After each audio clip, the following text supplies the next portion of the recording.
வணக்கம். இக்காணொளியில் உலகச் சைவ பெருமன்றம் பிரான்ஸ் நடத்தும் சைவத் தமிழ் பெருவிழா 2026 பற்றி பார்க்க இருக்கிறோம். 26ஆம் திகதி 4ஆம் மாதம் 2026ஆம் ஆண்டு பாரிஸில் புறநகரான பொண்டி என்னும் ஊரில் இச்சைவ தமிழ் பெருவிழா நடைபெற்றது. பார்த்திபன் பாஸ்கரலிங்கம் அவர்களின் தலைமையில் இவ்வுலக சைவ பெருமன்றம் நடைபெற்றுக் கொண்டு இருக்கிறது. பிரான்சில் முதல் முறையாக சைவ தமிழ் பெருவிழா நடைபெற்றிருக்கிறது. அதையிட்டு மனமகிழ்வோடு நிகழ்வுக்குள் செல்வோம். எதற்காக உலக சைவ பெருமன்றம்? புலம்பெயர் நாடுகளில் பிறந்து வளர்ந்து கொண்டிருக்கும் எம் சைவ சிறார்களுக்கு சைவ நெறியை கற்பிப்பதோடு சைவ நெறி சார்ந்த ஒழுக்கத்தையும் கற்பிப்பதற்காக வகுப்புகள் நடைபெற்று வருகின்றன. அவ்வகுப்புகளில் பங்கெடுத்த குழந்தைகளுக்கும் பிள்ளைகளுக்கும் வினாவிடை போட்டியும் பேச்சு போட்டியும் நடத்தப்பெற்று இவ்விழாவில் பரிசில்கள் வழங்கப்பெற்றன. அது மட்டுமல்லாமல் சைவ புலவர்களின் உரைகள் வாயிலாக குழந்தைகளின் ஒழுக்க முறைகளையும் சைவத்தில் இருக்கும் பெருமைகளையும் பிள்ளைகளும் பெரியவர்களும் அறியும் வண்ணம் இவ்விழா நடைபெற்றது. அத்தோடு பிரான்ஸ் நாட்டில் சைவ பணி செய்து வரும் பெரியோர்களுக்கும் பட்டங்கள் வழங்கப்பட்டன. சிவனிய நூல்கள் அறிமுகம். புலம்பெயர் நாடுகளில் பிறந்து வளரும் எம் சைவ குழந்தைகளுக்கு சைவ நெறியை கற்பிப்பதோடு மட்டுமல்லாமல் சிவனிய நூல்கள் வாயிலாக படங்களோடும் இலகுவான விளக்கங்களோடும் அமையப்பெற்ற நூல்களை அறிமுகம் செய்து வைத்தார்கள். இந்நூல்கள் ஒவ்வொரு வயதிற்கேற்ற வண்ணம் அமைய பெற்றிருந்தன. ஜெர்மனி தமிழ் பண்பாட்டு பேரவையால் உருவாக்கப்பட்ட சிவனிய நூல்களே இந்நூல்களாகும். சிவனிய நூல்கள் எதை பேசுகின்றன?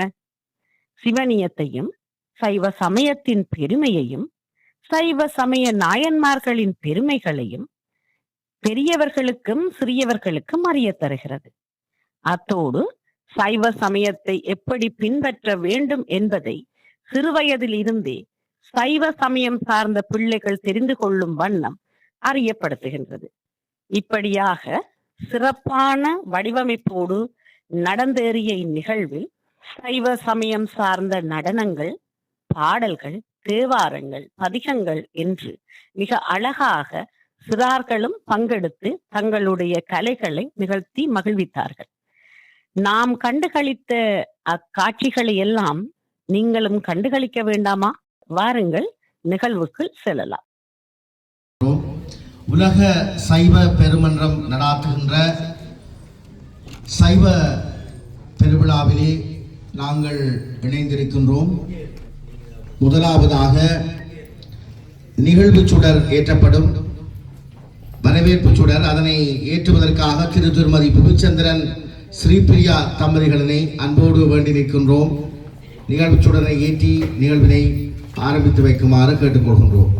தோளுடைய செவியன் விடையேறி ஒருவன் மதிசூடி காடுடைய சுடரை பொடி பூசியன் உள்ளம் கவர் கள்வன் ஏழுடைய மலரால் முனை நாள் பணிந்தேத்த அருள் செய்த பீடுடைய புறமாபுரம் மாசில் வீணையும் மாலை மதியமும் வீசு தின்றலும் வீங்கிழவேனிலும் மூசு வண்டரை பொய்கையோ போன்றதே ஈசன் எந்தை இணையடி நீழலே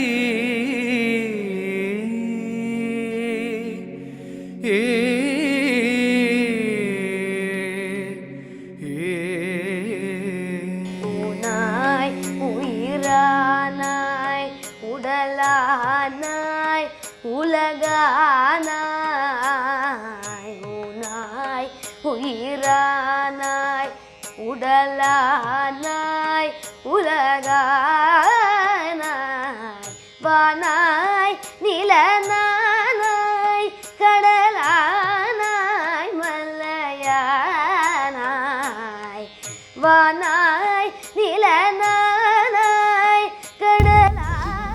அனைவருக்கும் வணக்கம். வரவேற்பு விளக்கினை தொடர்ந்து அகவணக்கம். எம் மண்ணுக்காக தம் உயிரை இந்த அத்தனை மாவீரர்களுக்கும் பொதுமக்களுக்கும் உலகத்தில் நடக்கும் அனைத்து போர்களிலும் தம் உயிரை இழந்து கொண்டிருக்கிற அனைத்து மக்களுக்குமாக 2 நிமிடங்கள் அகவணக்கம் செலுத்துவோம்.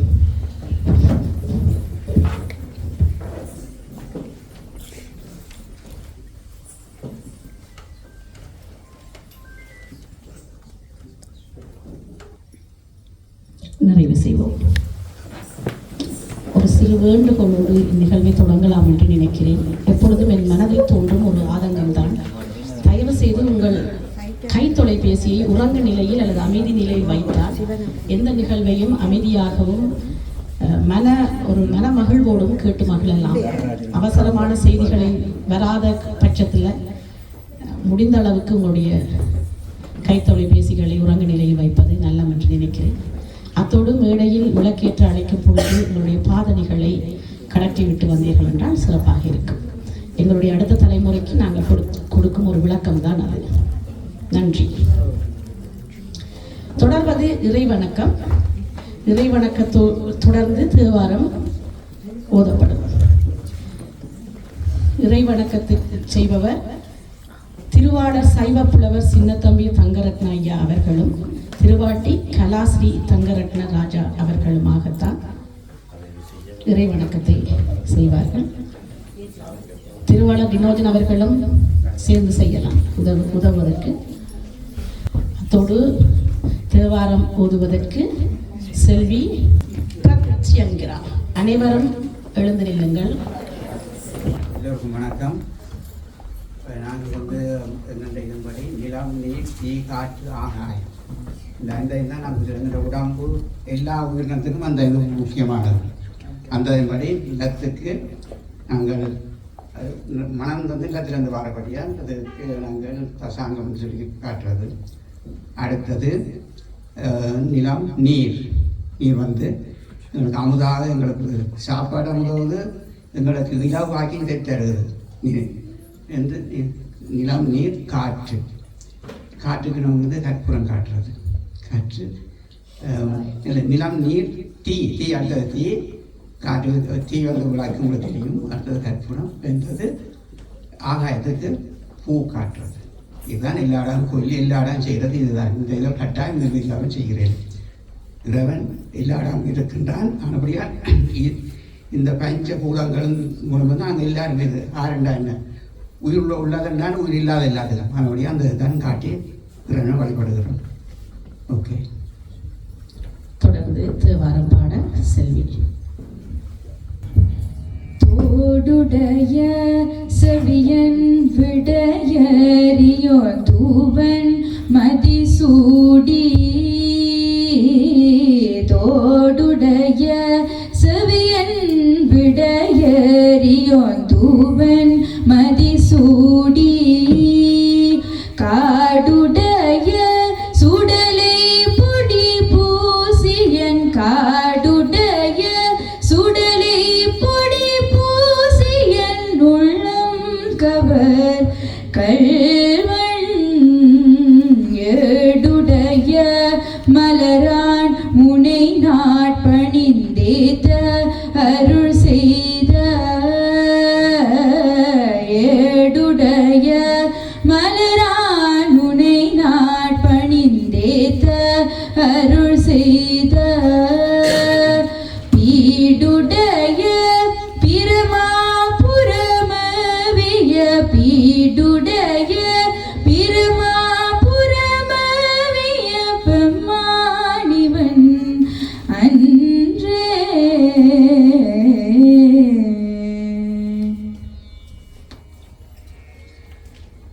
அம்மையே அப்பா ஒப்பிலாமணியே. அன்பினில் விளைந்த ஆரமுதே. பொய்மையை பெருக்கி பொழுதினை சுருக்கும் புழுத்தலை புலையனே.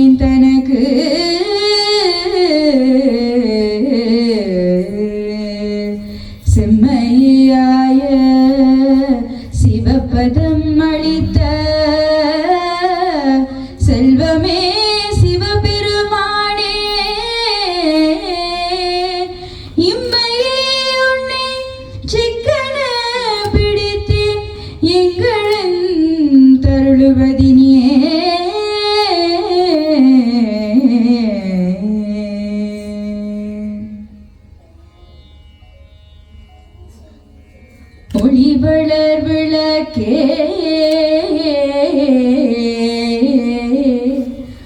உலப்பிலாத ஒன்றே உணர்வு சூழ் கடந்ததோர் உணர்வே தெளிவளர் பழிகின் திரள்மணி குன்றே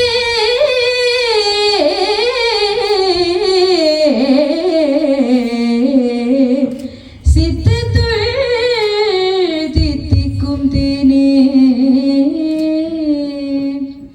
அடிவளருள்ளத்து ஆனந்த கனியே அம்பலம் மாடரங்காக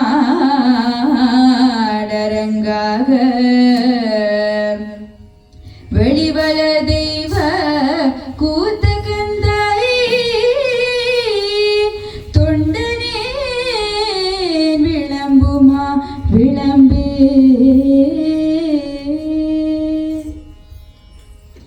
பாலுக்கு பாலகன் வேண்டி எழுதிட பாக்கடல் ஈந்த பிரான் மாலுக்கு சக்கரம் அன்றருள் செய்தவன் மன்னிய தில்லை தன்னுள் ஆவிக்கும் மந்தனர் வாழ்கின்ற சிற்றம்பலமே இடமாக பாலித்து நட்டம் பயிலவல்லானுக்கே பல்லாண்டு கூறுதுமே உலகலாம் உணர்ந்து ஓதற்கரியவன் நிலவுலாவிய நீர்மலிவேணிய அழகில் ஜோதியன் அம்பலத்தாடுவான் மலசிலம் படி வாழ்த்தி வணங்குவோம். திருச்சிற்றம்பலம். வணக்கம் எல்லோருக்கும். உங்கள் நாங்கள் இதழ் தெய்வம் ஏற்றி காட்டும்போது ஓம் என்ற இதில் நாங்கள் ஓம் என்று சொல்லியது பிரணவம். ஓமில் தான் நாங்கள் எல்லாரும் வணங்கிக்கிறோம். இந்த இறைவன் நம சிவாய என்று சொல்லியிருக்கிற இறைவன் தூரா பஞ்சாட்சரா இறைவனே உனக்கு வணக்கம்னு சொல்லுது. சிவாய நமன்னு சொல்லியிருக்கு. அவற்றை படைத்தல் காத்தல் அருளல் படைத்தல் காத்தல் அழித்தல் அழித்தலிலே அதை ஒடுக்கலன்னு சொல்கிறது. ஒடுக்குதல் மற்றது மறைத்தல் அருளல். அந்த இது இறைவன் இதில் இருக்குது. அப்படியே தான் நாங்கள் ஓம் என்று தான் காட்டுறோம். ஐயா வேணும் ஓம் என்று தான் காட்டுது. நீங்கள் கவனிச்சு அந்த ஓம் என்று அதில் சொல்லப்படுது. ஆங்காரம் அலங்கார ஓங்கார் பரமானந்தத்தை தேங்கார் நினைப்பு மறப்பும் வரான் ஓங்காரத்துள்ளோய்க்குள்ளே முருகன் உருவங்கண்டு தேங்கார் தொழும்பு செய்வார் எம் செய்வார் எமதுவதற்கு கந்தராலங்கத்தில் அதுதான் சொல்லியிருக்கிறேன். அப்படியே நாங்கள் விளக்கி ஏற்றி காட்டும்போது ஓம் என்று சொல்ல இறைவனும் ஓம் என்றான்ட்டா எங்கெண்ட இதிலே நாங்களும் ஓம் இந்த காலம் இருக்குது. எங்கெண்ட இதிலே ஓம் இருக்குது. மூலையிலே முடமைக்கு இருக்கிறார். அப்படியே ஓங்காரமாக விளக்கு ஏற்றி காட்டுறது நல்லதுன்னு சொல்லி போட்டு வணக்கம். உலக சைவ தமிழ் பெருவிழா பிரான்ஸ் 2026ஆம் ஆண்டு பிரான்ஸ் நாட்டில் சிறப்பாக தொடங்கி இருக்குது. எனக்கு பிரான்ஸ் நாட்டில் நின்றது போல இல்லை. இந்த குழந்தை தேவாரம் பாடியது நான் சிதம்பரத்தில் நின்று கேட்டது போல இருந்தது. சிதம்பரத்தையே நான் இங்கே கண்டது போல அந்த குரல் தெய்வீக குரல் சிவபெருமானுடைய நாமில் அப்படியே இறங்கியிருக்கிறார். என்னுடைய அடுத்த தலைமுறைகளை நினைக்கும் பொழுது மிக மிக மிக பெருமையாக இருக்குது. எனக்கு ஆனந்த கண்ணீரே வந்துட்டுது. உங்களுடைய பெற்றவர்களுக்கு வாழ்த்துகள், உங்களுக்கு பெரும் வாழ்த்துகள். எங்களை உண்மையிலேயே அந்த சிவபெருமாட்டை கொண்டு சேர்த்ததுக்கு இறைவணக்கத்தை தொடர்ந்து மங்கள விளக்கேற்றுதல். முதலாவதாக மங்கள விளக்கேற்ற திருவாளர் பொன்னுசாமி குருக்கள் வரதராஜா குருக்கள் ஐயா அவர்களை அழைக்கிறோம். ஐயா அவர்களை தொடர்ந்து திருவாளர் சைவப்புலவர் சின்னத்தம்பி தங்கரத்ன ராஜா ஐயா அவர்களையும் அழைக்கிறோம் மங்கள விளக்கேற்றுவதற்காக. அவர்களை தொடர்ந்து திருவாட்டி கலா ஸ்ரீ தங்கரத்னம் ராஜா அவர்களையும் அழைக்கிறோம். அவர்களைத் தொடர்ந்து திருவாட்டி ஆடற்கலையரசி பவிதாரணி ரவிதாஸ் அம்மா அவர்களையும் அழைக்கிறோம். வாருங்கள்.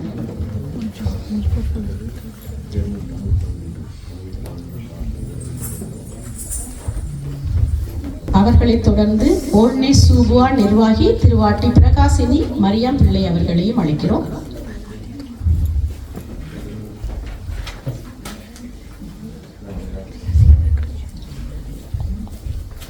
அவர்களைத் தொடர்ந்து தமிழ் பண்பாட்டு பேரவை பொறுப்பாளர் திருவாளர் டினோஜன் கலாரஞ்சன் அவர்களையும் அழைக்கிறோம்.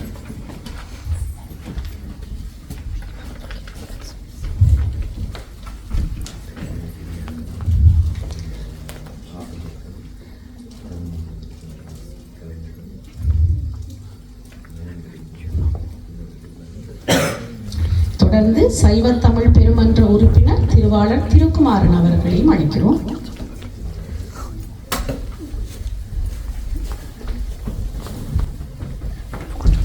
அவர்களைத் தொடர்ந்து சமூக செயல்பாட்டாளர் திருவாட்டி சுதர்ஷினி அவர்களையும் அழைக்கிறோம்.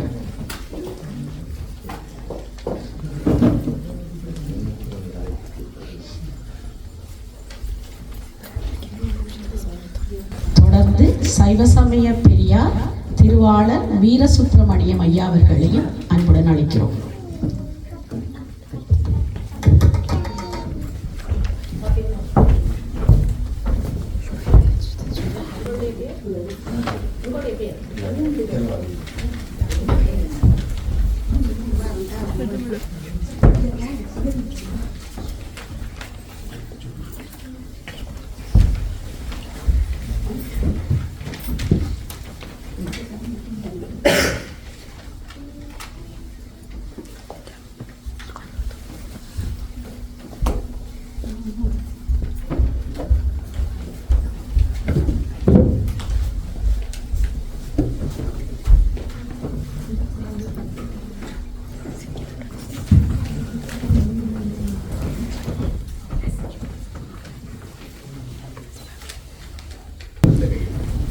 தொடர்ந்து சைவ சமய கீதம் இசைக்க வருகிறார்கள் திருமதி வாணி தியாகராஜா, திருமதி சிவஞானபதி ஜோகராஜா, திருமதி மரியம் பிள்ளை பிரகாசினி. அனைவரும் வணக்கம். அனைவரும் இந்த கீதத்துக்கு எழுந்திருந்து ஒரு மரியாதை செய்வது நல்லது என்று நினைக்கின்றேன். சைவ சமய மக்கள் எல்லாம் ஒன்று சேருவோம், பந்தத்தோடு இணக்கமாக வாழ்ந்து காட்டுவோம். சைவ சமய மக்கள் எல்லாம் ஒன்று சேருவோம், பந்தத்தோடு இணக்கமாக வாழ்ந்து காட்டுவோம். எந்த மதமும் இதற்கு ஈடு இல்லை எண்ணுவோம், முந்து புகழ் சைவ தர்மம் முழங்க செய்துவோம். எந்த மதமும் இதற்கு ஈடு இல்லை எண்ணுவோம், முந்து புகழ் சைவ தர்மம் முழங்க செய்துவோம். சைவ சமய மக்கள் எல்லாம் ஒன்று சேருவோம், பந்தத்தோடு இணக்கமாக வாழ்ந்து காட்டுவோம். ஆதி காலம் தொட்டு வந்த மதம் இது, ஆதி மூல நாயகனை கண்ட மதம் இது. ஆதி காலம் தொட்டு வந்த மதம் இது, ஆதி மூல நாயகனை கண்ட மதம் இது. ஓதி உன்னைதனை உரைத்த மதம் இது, நீதி தேவன் கோயில் கொண்டு நிலைத்த மதம் இது. நீதி தேவன் கோவில் கொண்டு நிலைத்த மதம் இது. சைவ சமய மக்கள் எல்லாம் ஒன்று சேருவோம், பந்தத்தோடு இணக்கமாக வாழ்ந்து காட்டுவோம். அன்பு வழி காட்டுவதும் சைவ தர்மமே, இந்த நிலை கூட்டுவதும் சைவ தர்மமே. அன்பு வழி காட்டுவதும் சைவ தர்மமே, இன்ப நிலை கூட்டுவதும் சைவ தர்மமே.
செய்துவோம்.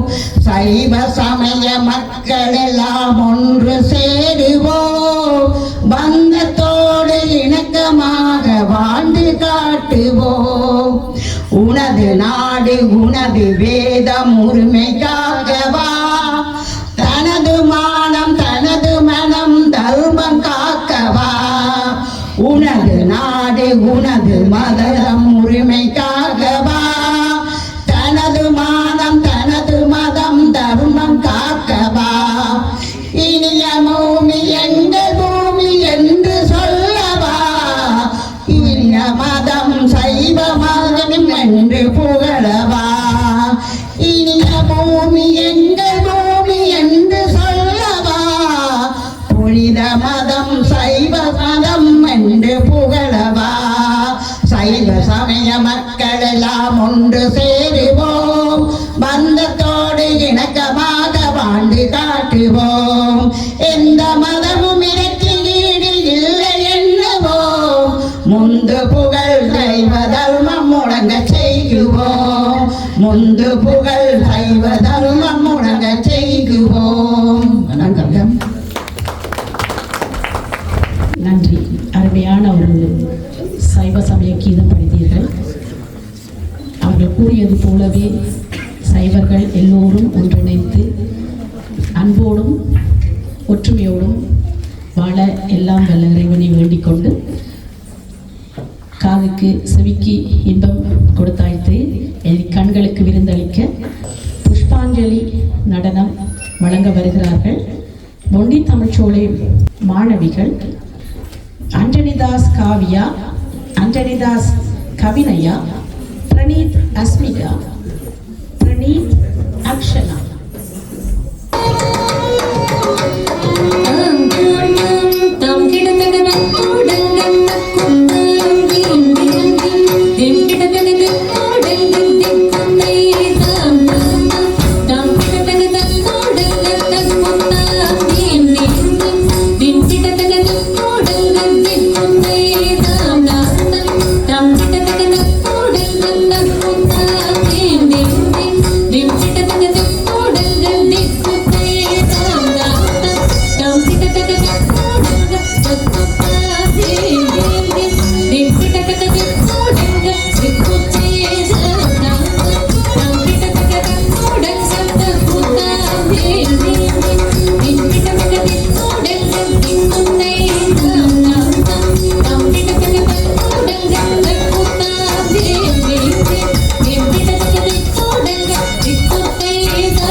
Oh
இடங்களுக்கு சென்று வந்து விட்டோம் போல இருக்கிறது. நடனமாடிய மாணவிகளை பார்க்கும் பொழுது கீதம் பாடியாச்சு, திருமுறை ஓதியாச்சு, நடராஜனுடைய நடனம் ஆடி கண்டு கழித்தாச்சு.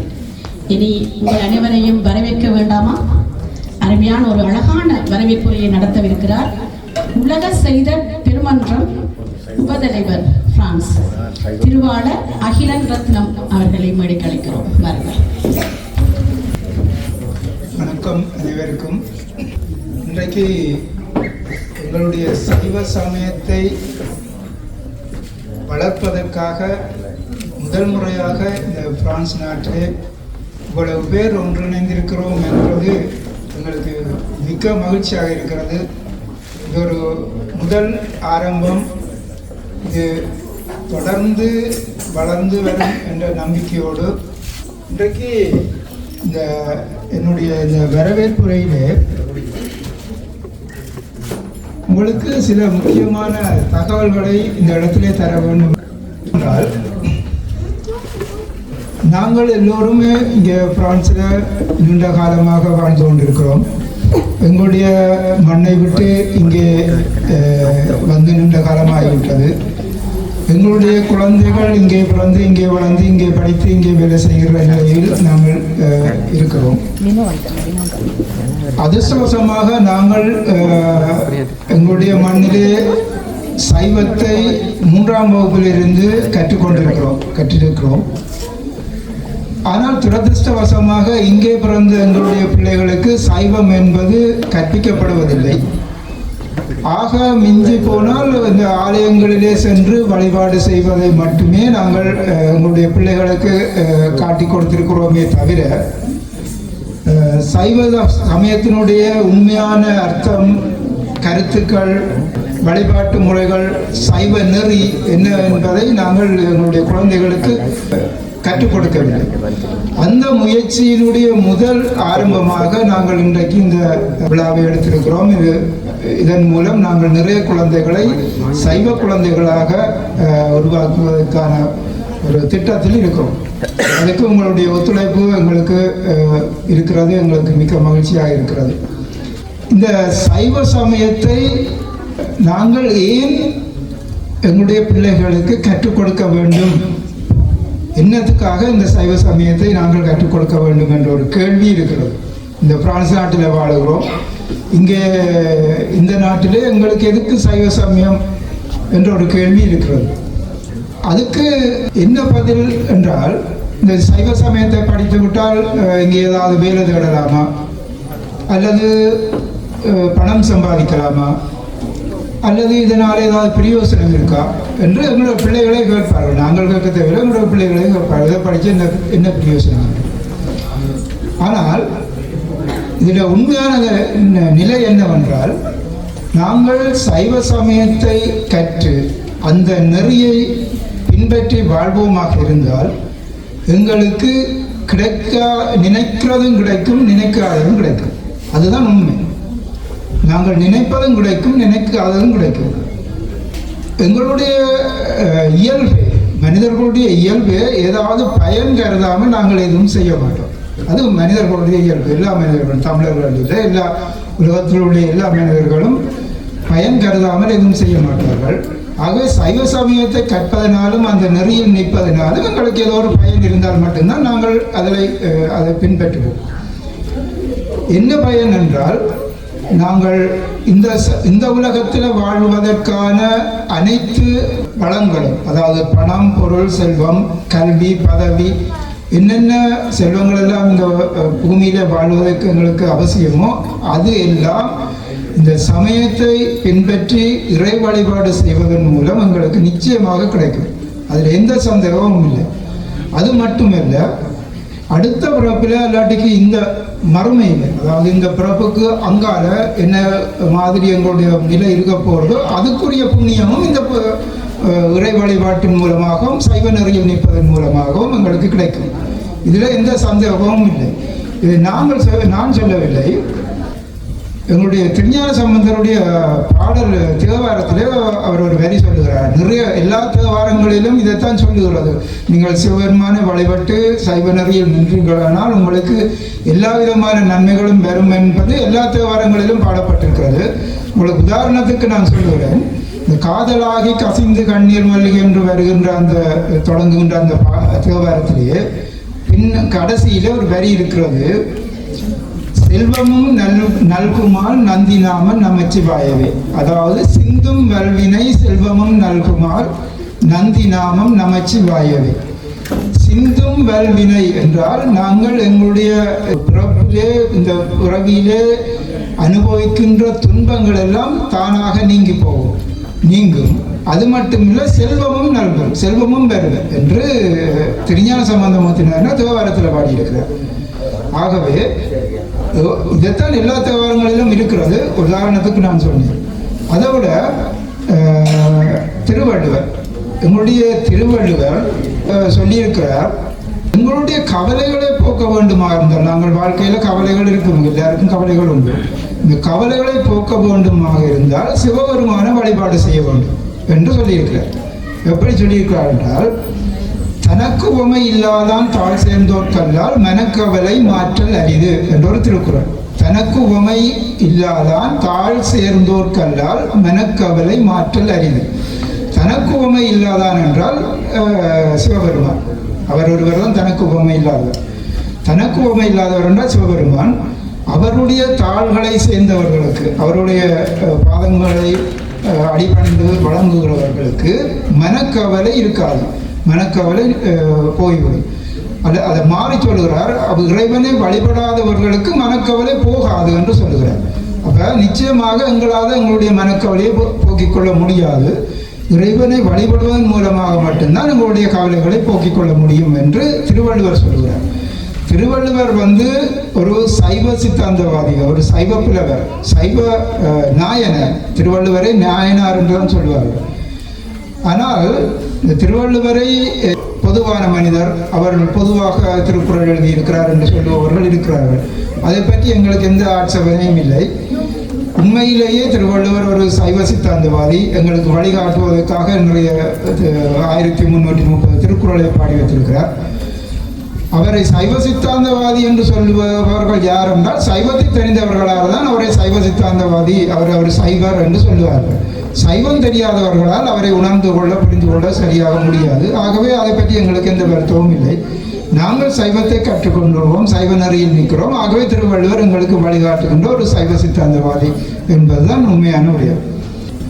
எங்களுக்கு, நாங்கள் சைவர்களாக இருந்த போதும் எங்களுக்கு எங்களுடைய பலம் தெரியவில்லை, எங்களுடைய மகிமை தெரியவில்லை, எங்களுடைய பெருமை தெரியவில்லை. இந்த யானைக்கு தன்னுடைய பலம் தெரியாது என்பது போல எங்களுக்கு எங்களுடைய மகிமை தெரியவில்லை. ஏனென்றால் எங்களுடைய சைவ சமயம்தான் உலகத்தில் மிகச்சிறந்த சமயம். எங்களுடைய சைவ சமயம்தான் உலகத்தில் மிகச்சிறந்த சமயம். நாங்கள் சைவர்களாக பிறந்ததற்கு மிகப்பெரிய புண்ணியம் செய்திருக்க வேண்டும், தவம் செய்திருக்க வேண்டும். இந்த சைவ சமயம்தான் உலகத்திலேயே மிகச்சிறந்த சமயம். இப்ப நீங்கள் கேட்கலாம், இதைத்தானே எல்லா சமயத்தவர்களும் சொல்லுவார்கள். ஒரு கிறிஸ்தவரை கேட்டா என்ன சொல்லுவார்? என்னுடைய சமயம் தான் சிறந்ததுன்னு சொல்லுவார். ஒரு இஸ்லாமியர் என்ன சொல்லுவார்? தன்னுடைய சமயம் தான் சிறந்ததுன்னு சொல்லுவார். அவர் அப்படித்தான் சொல்ல வேண்டும். ஏன் அப்படித்தான் சொல்ல வேண்டும் என்றால், அவர் அதை முழுமனதோடு பின்பற்றுகின்ற போது அதை முழுமையாக அதுதான் சிறந்தது என்ற கருத்து இல்லை என்றால் அவருக்கு அந்த பலன் இருக்காது. அவர் அந்த சமயத்தை பின்பற்றுவதனுடைய பலன் அவருக்கு இருக்காது. ஆகவே அவர் அப்படித்தான் சொல்லுவார், சொல்ல வேண்டும். அதே தான் நாங்களும் சொல்லுகிறோமா, எங்களுடைய சமயம்தான் உயர்ந்தது என்று அவர்களை போலதான் நாங்களும் எங்களுடைய சமயம்தான் உயர்ந்தது என்று சொல்லுகிறோமா என்றால் இல்லை. அதையும் தாண்டி எங்களுடைய சமயம் உண்மையிலேயே சிறந்ததுதான். எவ்வாறென்றால், அதுக்கு கன பேர் எங்களுக்கு ஆதரவாக பல கருத்துக்கள் இருக்கிறது. எங்களுடைய சைவ சமயத்தில் ஒரு புலவர் இருக்கிறார், சைவ எல்லப்பனாவலர் என்று. அவரே சொல்லுகிறார், அவர் சைவ புலவர், சைவ சித்தாந்த நூல்களை பாடியவர். அவர் சொல்லுகிறார், சைவத்துள் சமயம் வேறு, சைவத்தை போல் சமயம் வேறு இல்லை என்று. இதை போல ஒரு சமயம் வேற இல்லை என்று சொல்லுகிறார். எங்களுடைய தாய்மான சுவாமிகள் சொல்லுகிறார், சைவ சமயமே சமயம், மற்றதெல்லாம் சமயம் இல்லை என்று. சைவ சமயமே சமயம் உண்டு.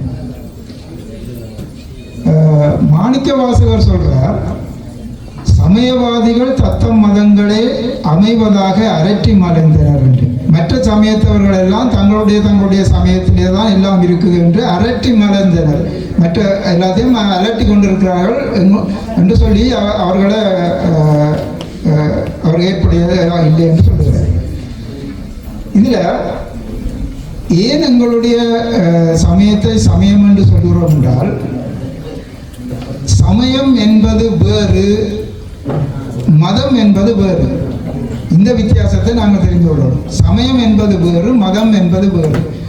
மதம் என்பது கொள்கை, சமயம் என்பது நெறி. அப்ப நாங்கள் சொல்லும்போது ஒரு கிறிஸ்தவ மதம் என்று சொல்லுகிறோம், இஸ்லாத்தை இஸ்லாமிய மதம் என்று சொல்லுகிறோம், பௌத்த மதம் என்று சொல்லுகிறோம், புத்த மதம் என்று சொல்லுகிறோம். ஆனால் சைவ மதம் என்று சொல்லுவதில்லை. எங்கேயாவது நாங்கள் சைவ மதம் என்று சொல்லுகிறோம்னா இல்லை, சைவ சமயம் என்று தான் சொல்லுகிறோம். இந்த ஒன்றே எங்களுக்கு சமயம், சைவ சமயம் தான் சமயம் என்பதை உறுதிப்படுத்துகிறது. நாங்களே அதை எங்களை மறந்து சொல்லுகிறோம், சைவத்தை சமயம் என்று தான் சொல்லுகிறோம், சைவ மதம் என்று சொல்லுவதில்லை. ஆகவே இந்த சமயத்தினுடைய பெருமை அதுதான். உங்களுக்கு தெரியும், அந்த கனடாவில் இருந்து போய் தமிழகத்திலே கிறிஸ்தவம் வளர்க்குறதுக்காக போன ஒரு கிறிஸ்தவ பாதிரியார் ஜிஜு போப். தமிழ்நாட்டில் போய் தமிழ் படித்து சைவ சித்தாந்த சாஸ்திர நூல்களை படித்து திருக்குறள் படித்து அவற்றையெல்லாம் ஆங்கில மொழியில் மொழிபெயர்த்தார். அவர் சொல்லுறார், இந்த சைவ சமயம்தான் மிக மிக விளக்கமானதும் ஆன்மீக மதிப்பு மிக்கதுமான சமயம் சைவ சமயம்தான் என்று அவர் பதிவிட்டிருக்கிறார். அது மட்டுமில்லை, இந்த சைவ சமயம் தமிழர்களுக்கே உரிமையான சமயம், அவர்களுக்கே உரித்தான சமயம் என்றும் அதை விசேடமாக சொல்லி வைத்திருக்கிறார். அப்போ இவ்வளவு பேர் எங்களுக்கு இந்த சைவ சமயத்தை பற்றி சொல்லி இருக்கிறார்கள் என்றால், இந்த சைவ சமயத்தினுடைய மகிமையை நாங்கள் உணராமல் இங்கே அவற்றை மறந்து எங்களுடைய பிள்ளைகளுக்கு அவற்றை கற்பிக்காமல் விட்டது எங்களுடைய பிள்ளை. நாங்கள் அறிந்த விடயங்களை பிள்ளைகளுக்கு கற்பிக்க வேண்டியது எங்களுடைய கட்டாய கடமை. அது செய்யாவிட்டால் அது ஒரு பாவம் என்று சொல்லப்படுகிறது.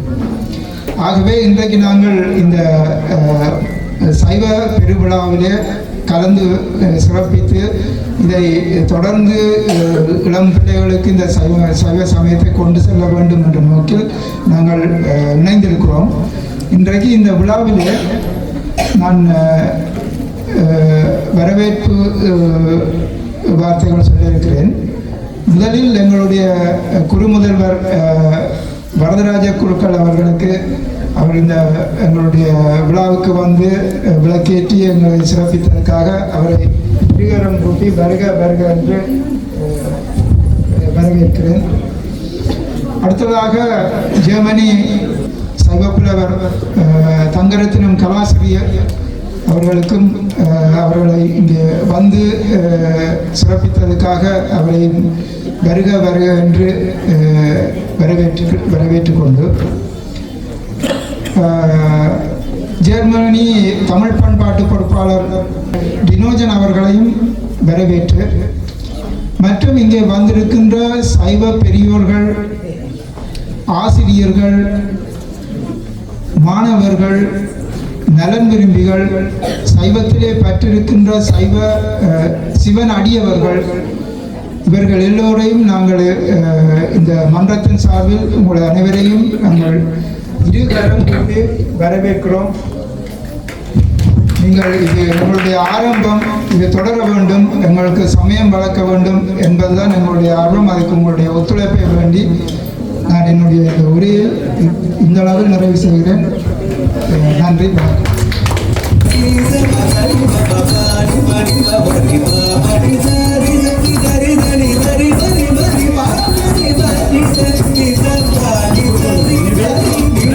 இங்கிலீஷ், தமிழ் இந்த மூன்றிலும் நாங்கள் ஒரு புத்தகத்தை இந்த அறம் சார்ந்து, இந்த அறநெறி சார்ந்து நீங்கள் வெளியிட வேண்டும் என்று இந்த அமைப்புக்கு கேட்டுக்கொண்டு, இந்த உலக சைவ பெருமன்றம் பிரான்ஸ் என்பது இன்றைய காலத்தின் தேவையாக இருக்கிறது.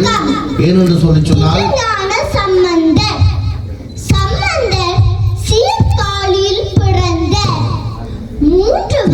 நிகழ்வானது எங்களுடைய படிமானங்களை மென்மேலும் வளர்த்துக் கொள்வதற்கான ஒரு அடிப்படை. சைவ சமயத்தில் உயிரானாய் உடலாய்